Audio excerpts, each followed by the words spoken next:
سلام، نورانی با ارزشم. امیدوارم که حال دلتون عالی باشه. به این انرژی خانی کلی خوش اومدی. چه خودت انتخاب کرده باشی این ویدیو رو تماشا کنی و چه کائنات این ویدیو رو سر راهت قرار داده باشه. خوشحالم که این لحظه اینجا حضور داری. من لیلیت هستم از محفل تاروت آگاهی و امروز بنا به درخواست خودتون قرار هستش آگاهی داشته باشیم در رابطه با اون ارتباط ممنوعه‌ای که این روزها ذهنت رو درگیر کرده.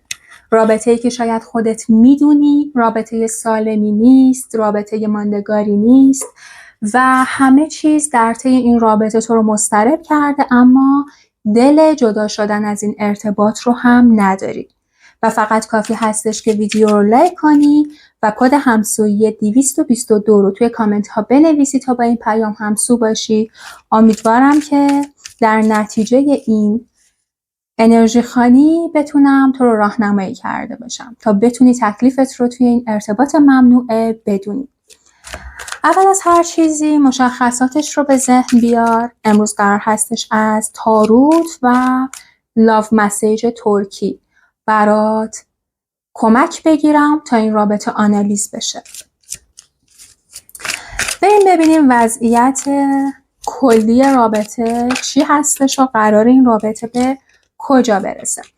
اولین نشانه برای شما که خیلی هم واضح و خیلی هم مرتبط هستش، دقیقاً وضعیتی هستش که الان توش قرار گرفتی.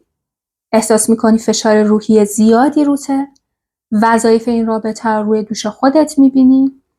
بیشتر از این توان نداری که رابطه رو مخفی بکنی و از طرف شرایطش هم مهیا نیست که این رابطه بتونه آشکار شه. حالا یا از سمت تو اون شرایط وجود نداره یا از سمت طرف مقابلت این موقعیت جور نیست که رابطه بخواد آشکار بشه و شما هستی با چوب دست‌های خیلی زیاد که گهگداری سعی میکنی پشتشون مخفی بشی و بعضی وقتها هم تحمل این همه چوب روی دوشت سنگینی میکنه. پس این کارت خیلی همخونی داره با وضعیتی که الان توش قرار گرفتی. اما دومین پیام از تاروت برای شما کارتی هستش که داره به یک سری اختلاف نظرها اشاره میکنه. اینکه در عین دوست داشتن این آدم هست مسائلی که به خاطرش اختلاف نظر داشته باشید و گهگداری بگو مگو کرده باشید و تلاش کرده باشید که حرف خودتون رو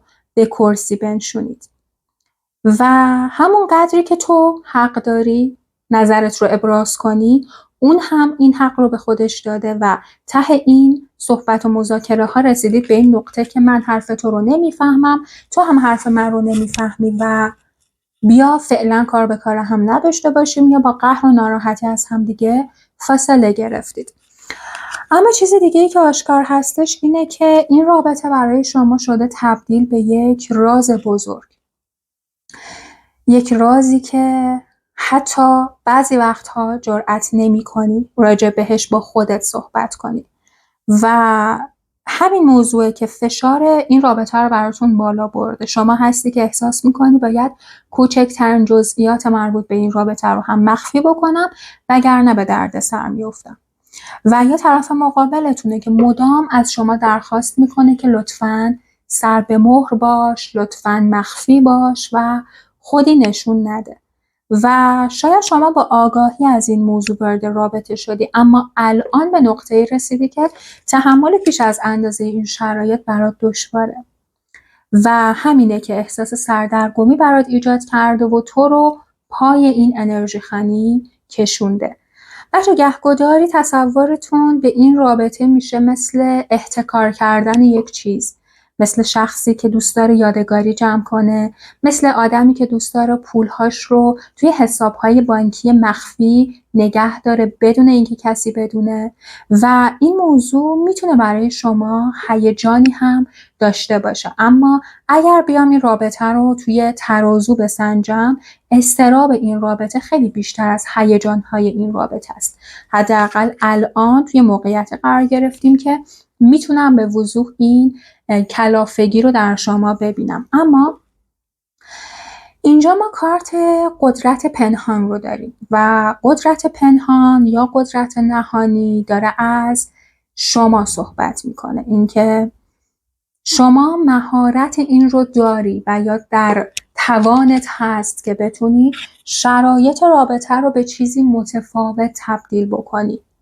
شما میتونی با این شیری که نماد قدرت هستش بازی کنی و سرش رو گرم کنی و شیر اینجا نماد یک سری مشکلاته یا یک سری مسائلی که نیاز به حل شدن داره و شما هستی که داری با این شیر بازی میکنی، رام خودت کردی این شیر رو، یعنی مشکلات رو میتونی تحت کنترل بگیری و من زمان این کنترل رو 5 وعده زمانی آینده میبینم. یعنی در نهایت شاید وقتی شرایط رابطه اینطور پیش میره شما باشی که تصمیم بگیری یک سری چیزها رو تغییر بدی و این قدرته و این شجاعته و این شاید سیم آخر زدنه روی 5 وعده زمانی آینده اتفاق میفته، تایمی که شاید خودت هم فکر نمی کردی یک باره بخوای اینقدر شجاع بشی. اما پیام دیگه از تاروت برای شما انرژی هایی هستش که این انرژی ها بچه ها انرژی های شبه دعا هستن و شاید الان خودت بهتر بدونی این دعا توسط چه شخصی گرفته شده، چون من دارم انرژیش رو از راه دور دریافت میکنم که شاید بعضی ها که در این انرژی خانی حضور دارید خودتون اقدام دعایی کرده باشید و این دعا تونسته راهگشا باشه، تونسته مهر و محبتتون رو به دل این آدم بندازه یا باعث شروع رابطه بشه. اما این انرژی یک سری تبعاتی هم داشته و الان خودت توی شرایط قرار گرفتی که به وضوح میتونی تبعات این دعا رو به چشم خودت ببینی. یا بعضیاتون شرم تراپی انجام دادید، بعضیاتون اسپل انجام دادید، فرقی نمیکنه. به هر سو داره یک انرژی ماورایی رو نشون میده که قاطی این رابطه شده، تا حدودی اثر گذاشته اما تبعاتی هم داشته و اگر مطمئن هستی که این اتفاق از سمت خودت انجام نشده، بدون که در حال حاضر روی رابطه شما 2 نفر دعایی هست، یک دعا یا یک مسئله شبه دعایی مثل شرم تراپی، مثل دفع رقیب، مثل اسپل یا هر نیروی ماورای دیگه‌ای که این روزها بسیج شده تا بتونه یک سری تغییرات رو ایجاد بکنه. اما در این رابطه مخفیانه چیزی که حاکمه تردید بین رفتن و موندنه. طبیعتاً باید توی رابطتون این وضعیت حاکم باشه و داره بهت میگه که یک سری چیزها برملا شده تا اینجای رابطه که برات ناخوشایند بوده. ما اینجا هیچ چیزی رو سانسور نمی کنیم. این کارت به من میگه که تو متوجه یک سری چیزها شدی که به ذائقه‌ات خوش نیومده. ممکنه متوجه پنهانکاری شده باشی، ممکن هست دروغی ازش برملا شده باشه یا اینکه پی به یک رازی برده باشی که نمیتونی اون راز رو در وجود خودت بپذیریش. و اینجاست که نگاهت شده یک نگاه 50-50. نگاه کن، 2 تا شمشیر بلند کردی و ترسیدی یا احساس میکنی تو خطری یا فکر میکنی که باید سریعتر از اون چیز که باید خودت رو از این شرایط نجات بدی، اما چشمت بسته است، یعنی کنترلی روی شرایط نداری. یک سری واقعیت ها ازت مخفی شده که جسته و گریخته بهشون پی بردی اما مطمئن نیستی و هلال ماهی که این بالا افتاده نشون دهنده از ضمیر ناخودآگاهته یا یک سری چیزها که به صورت الهامات برات آشکار میشه ولی مطمئن نیستی که آیا اون شهود و الهامات رو بپذیری یا از کنارشون بگذری و داره بهت میگه که شاید در اومدن از این شرایط زمان ببره و شما در نهایت گفتم 5 وعده زمانی آینده است که انگار میتونی دست و پات رو جمع کنی و برای یک سری تصمیم گیری ها قدم برداری.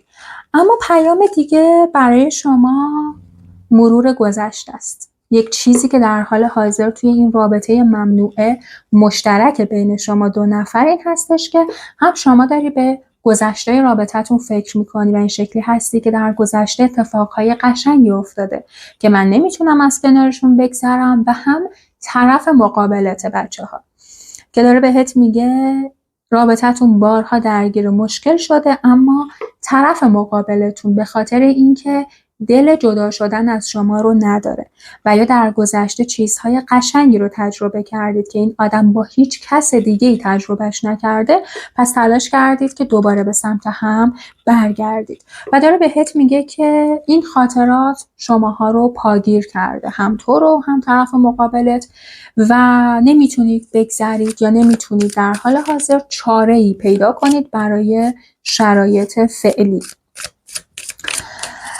و بیایم رابطه رو بیشتر آنالیز کنیم از طرف اون آدم، اون شخصی که باش رابطه هستید. این شخص بچه‌ها یک شوالیه سوار بر اسب سفیده که شاید خیلی از شخصیتش یا خیلی از رفتارهاش باب دل تو باشه و تو اینطور هستی که این میتونه پرنس یا پرنسس زندگی من باشه، میتونه امپراتور یا شاهزاده یا ملکه زندگی من باشه، فرق نمیکنه آقا هستی خانم هستی، این کارت ها سمبولیک هستن و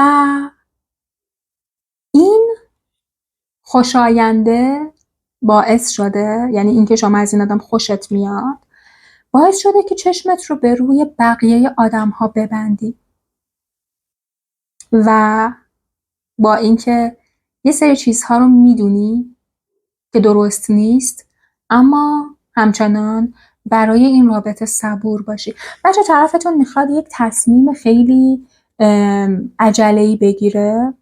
ببین تصمیم عجله‌ای بد نه ها، به نظر میرسه که طرف مقابلتون کلافه شده و الان که داریم رابطه رو از چشم اون نگاه میکنیم، انگار دلش میخواد یک تغییر و تحولی رو هرچه سریعتر توی رابطه به وجود بیاره، مثل این شوالیه که داره میتازه، شمشیرش رو توی دست گرفته و آماده این هستش که اگر مانع و مشکلی به وجود اومد برطرفش کنه. این شخص از اونجایی که خیلی عجوله، از اونجایی که دارم میبینم با شتاب داره تصمیم میگیره، شاید در نگاه اول رفتارهاش بچگانه باشه و یا شما احساس کنی که این آدم کلاً عقل و منطقش رو کنار گذاشته و داره با هیجان تصمیم میگیره. بچه‌ها این شخص میخواد که ارتباط رو باهات ادامه بده. درسته این رابطه ممنوع است و درسته این ارتباط چیزیه که تو رو به اضطراب میندازه، اما شاید طرفتون به نسبت شما مصمم‌تر باشه و این حالتی باشه که میخوام این ارتباط رو، و شاید بعضی هاتون حتی ارتباطی داشته باشید که محدود به فضای مجازی شما هست.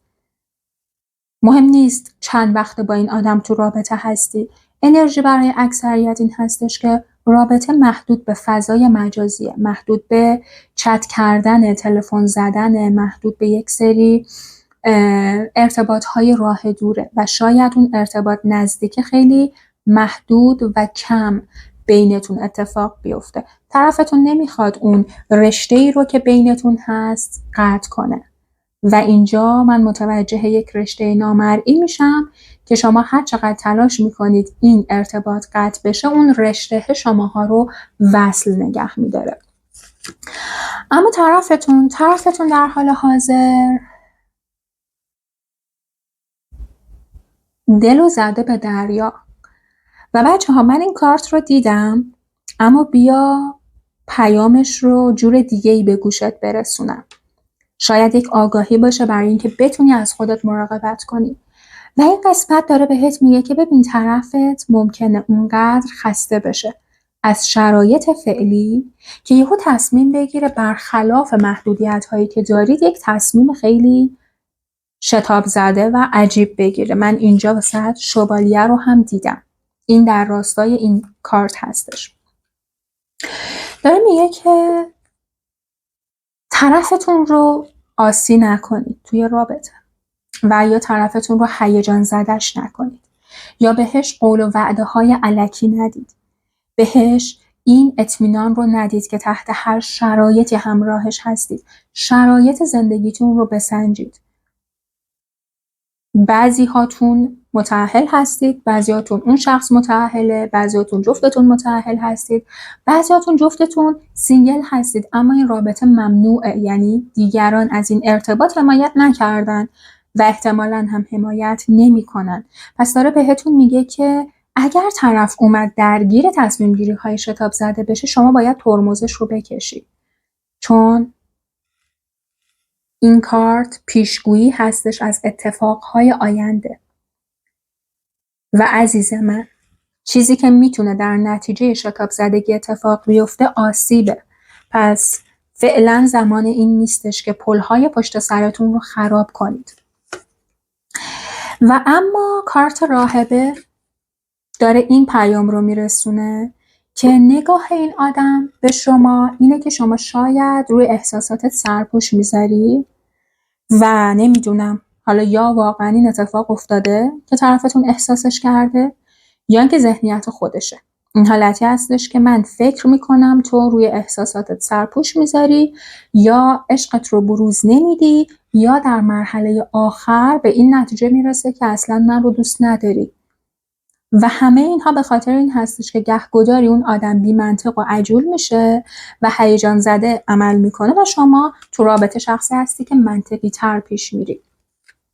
حالا این شخص رو حساب خودش میذاره پای این که تو من رو دوست نداری. بچه‌ها کارت 3 شمشیر افتاده و این به همون رازهایی اشاره میکنه که خودت در جریانش هستی و ما پیش از این بررسیش کردیم توی آنالیز حسی شما و حداقل 3 موضوع هست که این شخص به شما نگفته، شما رو در جریانش قرار نداده، خودت جسته و گریخته پی به اسراری بردی، شاید بارها هم مچش رو گرفتی ولی تو پذیرش این موضوع به مشکل برخوردی و متاسفانه تو این رابطه قرار هستش یکی دیگه از رازهای این آدم هم برملا بشه. و خیلی جالبه بهت بگم که واکنش شما ناراحتی در عین پذیرشه، شاید به خاطر اینکه این آدم زیاد مرتکب اشتباه شده. و بچه من در ابتدای انرژی خانیش براش شوالیه شمشیر دیدم و در انتهای اون ملکه شمشیر و داره بهتون میگه که شما 2 نفر از جهت‌های شبیه به هم هستید، چون از یک عنصر داره صحبت میکنه و داره بهت میگه که درسته شما عاقل تری، درسته شما منطقی تر هستی، اما اگر بخوای مثل خودش باشی میتونی و شاید حتی بدتر با شدت بالاتر. و داره بهت میگه که این آدم شتاب زده میاد و یک سری کارها میکنه که لازمه ترمز گرفته بشه براش، ترمزش رو بزنید و این آدم رو دعوت به آرامش بکنید، چرا که میتونه تصمیمات عجولانه بی فکری باشه که شما رو به خطر بندازه.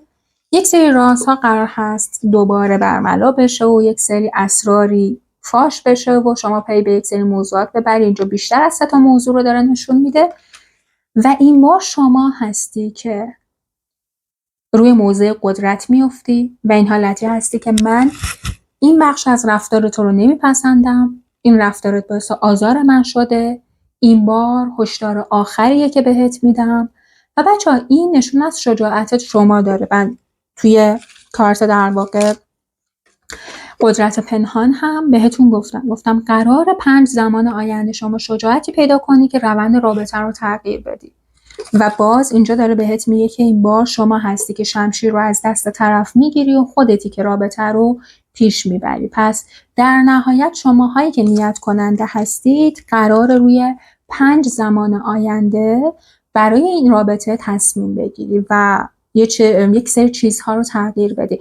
بچه اگر تا الان توی رابطه سکوت کردید، بهت خیانت کرده، به روش نیاوردی، داستان پیاده کرده و شما نجابت کردی، به نظر میرسه که شما قراره تغییر رویه بدی یا یک من جدید رو به این آدم نشون بدی. هم خودت شوکه میشی و همین شخص ممکن هست با بعد جدی شما روبرو بشه و این خوبه، این به نفع رابطه است. اما بیا از لاو مسیج بپرسم که این آدم نسبت به شما درگیر چه احساساتیه.